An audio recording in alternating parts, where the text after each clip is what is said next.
श्री भागवत सुधा सागर शुक सागर भगवान वेद व्यास कृत श्रीमद् भागवत 12 स्कंदों की सरल हिंदी व्याख्या श्लोकांक सहित गीता प्रेस गोरखपुर।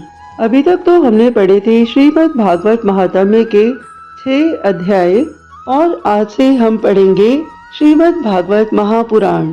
ओम तत्सत। श्री गणेशाय नमः। श्रीमद् भागवत महापुराण प्रथम स्कंद पहला अध्याय। श्री सूची से शौनकादि ऋषियों का प्रश्न मंगलाचरण। जैसे इस जगत की सृष्टि स्थिति और प्रलय होते हैं, क्योंकि ये सभी सदृढ़ पदार्थों में अनुगत है और असक्त पदार्थों से पृथक है। जड़ नहीं चेतन है, पर तंत्र नहीं स्वयं प्रकाश है। जो ब्रह्मा अथवा हिरण्यगर्भ नहीं, प्रत्युत उन्हें अपने संकल्प से ही जिसने उस वेद ज्ञान का दान किया है, जिसके संबंध में बड़े बड़े विद्वान भी मोहित हो जाते हैं। जैसे तेजोमय सूर्य रश्मियों के जल का जल में स्थल का और स्थल में जल का भ्रम होता है, वैसे ही जिसमें ये त्रिगुणमयी जागृत स्वप्न सुषुप्ति रूपा सृष्टि मिथ्या होने पर भी अधिष्ठान सत्ता से सत्यव्रत प्रतीत हो रही है, उस अपनी स्वयं प्रकाश ज्योति से सर्वदा और सर्वथा माया और माया कार्य से पूर्णता मुक्त रहने वाले परम सत्य रूप परमात्मा का हम ध्यान करते हैं। महामुनि व्यासदेव के द्वारा निर्मित इस श्रीमद् भागवत महापुराण में मोक्ष प्रयत्न फल की कामना से रहित परम धर्म के निरूपण हुआ है। इसमें शुद्धांतकरण सत्य पुरुषों के जानने योग्य उस वास्तविक वस्तु परमात्मा का निरूपण हुआ है, जो तीनों तापों का जड़ से नाश करने वाली और परम कल्याण देने वाली है। अब और किसी साधन या शास्त्र से क्या प्रयोजन?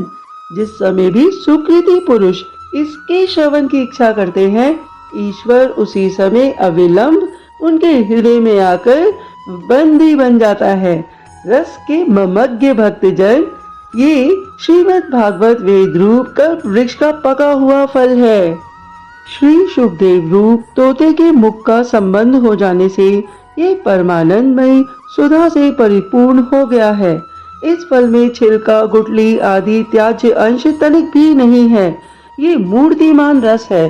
जब तक शरीर में चेतना रहे, तब तक इस दिव्य भगवत रस का निरंतर बार बार पान करते रहो।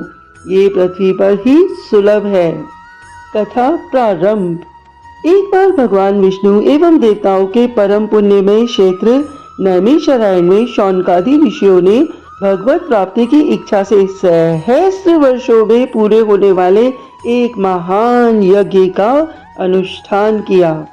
एक दिन उन लोगों ने प्रातःकाल अग्निहोत्र यदि नित्य कर्मों से निवृत्त होकर सूर्य जी का पूजन किया और उन्हें ऊंचे आसन पर बैठाकर बड़े आदर से ये प्रश्न किया। ऋषियों ने कहा, सूर्य जी, आप निष्पाप हैं।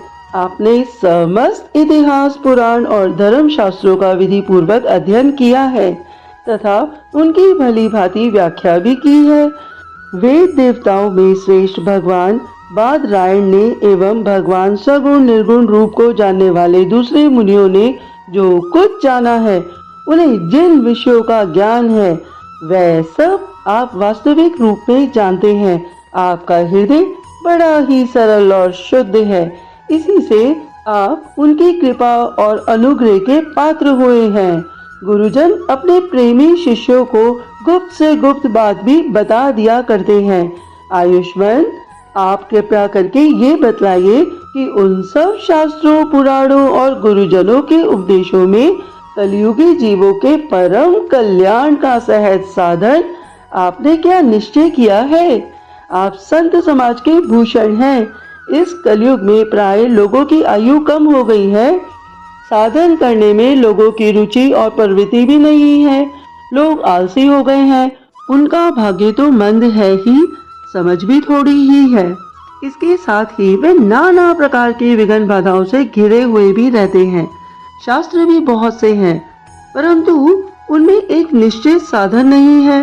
अनेक प्रकार के कर्मों का वर्णन है। साथ ही वह इतने बड़े हैं कि उनका एक अंश सुनना भी कठिन है। आप परोपकारी हैं। अपनी बुद्धि से उनका सार निकालकर प्राणियों के परम कल्याण के लिए हम श्रद्धालुओं को सुनाइए, जिससे हमारे अंतःकरण की शुद्धि प्राप्त हो। प्यारे सूत जी, आपका कल्याण हो। आप तो जानते ही हैं कि यदुवंशियों के रक्षक भक्त वत्सल भगवान श्री कृष्ण वसुदेव धर्मपत्नी देवकी के गर्भ से क्या करने की इच्छा से अवतीर्ण हुए थे।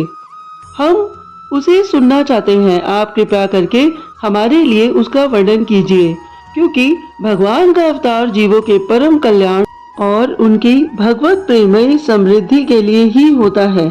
ये जीव जन्म मृत्यु के घोर चक्र में पड़ा हुआ है। इस स्थिति में भी यदि वह कभी भगवान के मंगलमय नाम का उच्चारण कर ले तो उसी क्षण उससे मुक्त हो जाए, क्योंकि स्वयं भय भी भगवान से डरता रहता है। सूत जी, परम विरक्त और परम शांत मुनिजन भगवान के श्री चरणों की शरण में ही रहते हैं। अतएव उनके स्पर्श मात्र से संसार के जीव तुरंत पवित्र हो जाते हैं।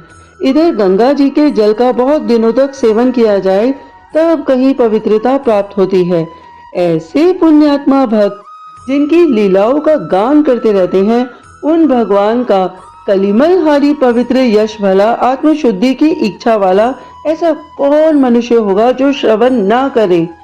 वह लीला से ही अवतार धारण करते हैं। नारद आदि महात्माओं ने उनके उद्धार कर्मों का गान किया है।